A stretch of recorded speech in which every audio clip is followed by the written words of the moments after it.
Hi అమ్మా, అందరూ బాగున్నారా? ఈరోజు నేను సింపుల్గా అయిపోయే రెసిపీ చేస్తున్నా. ఏంటి అదంటే టమాటా పులుసు చేస్తున్నా. అందరూ టమాటా ఎగ్గురు వండుతారు కదా, పులుసు చేస్తారో నాకు తెలీదు. నేను మాత్రం టమాటా పులుసు చేస్తున్నా. తొందరగా టమాటాలు అయితే మనకి రెగ్యులర్గా ఎప్పుడు మన ఇంట్లో ఉంటాయి కాబట్టి టమాటా పులుసు కూడా ఇలా చేసుకోవచ్చని నేను చూపిస్తున్నా. నేను చేసుకుంటా అప్పుడప్పుడు టమాటా పులుసు కూడా పెడతాం మేము. చూపిస్తాను మీకు ఎలా చేయాలో ఏంటన్నది చూపించేస్తాను. ఇప్పుడు మనం కొంచెం ఆయిల్ వేసుకుందాం. ఒక కప్ ఆయిల్ వేసుకుందాం. ఇది కడుగుతా ఉండగా ఇప్పుడు మనం పచ్చిమిర్చి వేసుకుందాం. పులుసు కాబట్టి పచ్చిమిరపకాయలు బాగుంటాయమ్మా, చాలా బాగుంటాయి పచ్చిమిరపకాయలు. ఇప్పుడు ఉల్లిపాయలు వేసుకుందాం. ఇది టమాటా పులుసు కూడా చేసుకుంటే చాలా బాగుంటుంది అన్నమాట, ఇక్కడ ఉంటుంది.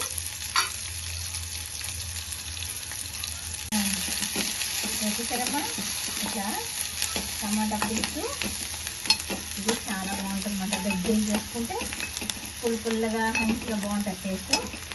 ఇంకేంటి ఏమైనా వేసుకోవచ్చు కానీ నేనైతే ఏం వేసుకోను. ఇంతే సింపుల్గా టమాటా కూర అంటే టమాటా కూర వేస్తాం. దీంట్లో కరకలతో ఏం చేయను. ఇప్పుడు మనం పప్పు వేసుకున్నాం. అంటే నేను ఇదేం పెద్ద విషయం అని చూపిస్తలేదమ్మా, కాకపోతే మనం రోజు ఏం తింటామో అది వీడియోస్ తినిపిస్తే ఎవరికైనా సింపుల్గా వండేసుకుందాం అనుకున్న వాళ్ళకి ఇదొక కూర అది చేసుకుంటే పనికొస్తుంది కదా, ఉపయోగపడుతుందని చూపిస్తున్నాను. లేదా నేను వండేసేసేసి కానీ ఇది కూడా ఎవరికైనా ఉపయోగపడుతుందని చేస్తున్నాను. ఈ రెసిపీ కూడా అన్నీ ఉండాలి అమ్మ, అది లేదు ఇది లేదు అంటేగా వేసేసుకున్నాం.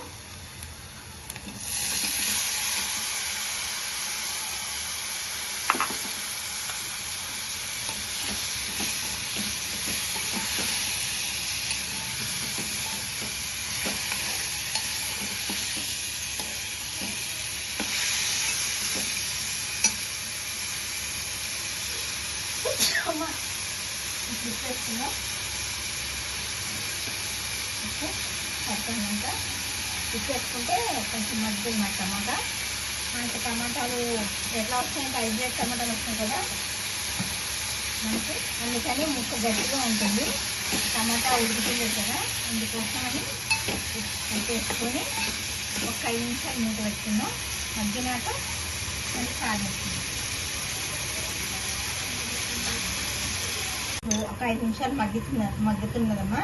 ఇప్పుడు మనం మూత తీసి ఎలా ఉంది చూసి ఇలా ఉంది కదా. ఇప్పుడు మనం కొంచెం ఏం చేద్దామంటే కారం వేద్దాం.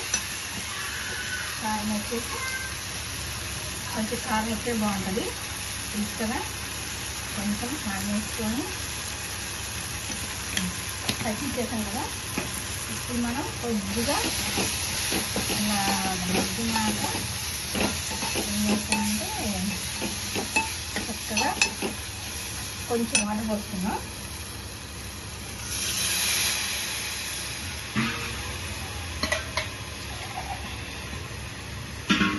తర్వాత ఇది కొంచెం ఇలా మగటం ఉండగా చింతపండు పులుసు తీసుకుందాం.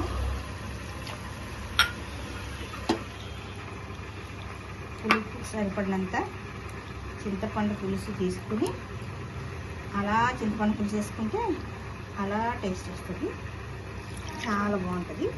మీరు కూడా ట్రై చేయండి. మేము వంట ఎందుకు చేస్తున్నామంటే మీరు కూడా అప్పుడప్పుడు తిని ఏదో ఒక టైంలో ఒక వంట అయినా నచ్చుతుంది కదా మీకు అని మీకు చేసి చూపిస్తున్నాం. సింపుల్గానైనా రెసిపీలైనా మీకు నచ్చుతుందని చూపిస్తున్నాం. ఓకేనా, మీరు కూడా చేసుకోండి. ఇలాంటి వంటలు చేసుకుంటే పిల్లలకి కూడా టమాటా కూర అని అనకండి, ఆ పులుసు సింపుల్గా ఉంటుంది కాబట్టి మంచిగా చక్కగా తినేస్తారు. చూసారా, ఇది మంచిగా ఉడికినాక మూత పెట్టేద్దాం. దీంట్లో ముందు వేసుకున్నాం. ఇప్పుడు మనం ఒకసారి చూసుకుందాం. ఇప్పుడు దాకా నేను హై ఫ్లేమ్లోనే పెట్టాను. ఇప్పుడు తగ్గించి కూర ఎంతవరకు వస్తుందో చూద్దాం. చక్కగా టమాటా ముక్కలు ఇప్పుడు హైబ్రిడ్ కాబట్టి ఇలాగే ఉంటాయి. ఇంకొక 5 నిమిషాలు ఉడికి కొంచెం పులుసులు కావాలంటే తగ్గించుకోవచ్చు. కొంచెం దగ్గరికి పెట్టి తీసుకుందాం మనం. ఇప్పుడు మనం కొత్తిమీర వేసేసుకుందాం.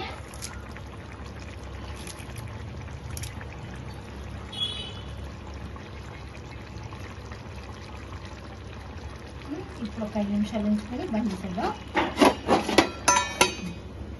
ఇప్పుడు 2 నిమిషాల దాకా చూద్దామా. మనకి కూర అయిపోయింది. ఇంకా ఇలా ఉన్నప్పుడే దించేస్తున్నాం. పులుసు కదా, చక్కగా దగ్గరికి స్టవ్ బంద్ చేసా. ఇలా వేసుకొని టమాటా పులుసు వేసుకొని తింటే ముక్కలు అక్కడక్కడ తగిలి ముక్కలు కూడా తింటే చాలా బాగుంటుంది. ఇంకేనమ్మా, స్టవ్ బంద్ చేసేసిన. ఇలా చేసుకోండి, టమాటా కూర చాలా బాగుంటుంది. ఇలా చూసుకుని మీకు ఎలా ఉన్నదో, నేను చేసిన కూర మీకు ఎలా నచ్చిందో లేదో కామెంట్ చేయండి. ఓకేనా? లైక్ చేయండి, షేర్ చేయండి, కామెంట్ చేయండి, సబ్స్క్రైబ్ చేసుకోండి, పక్కనున్న బెల్ గంట కొట్టండి. ఇంకో రెసిపీతో మేము ముందుకు వస్తా.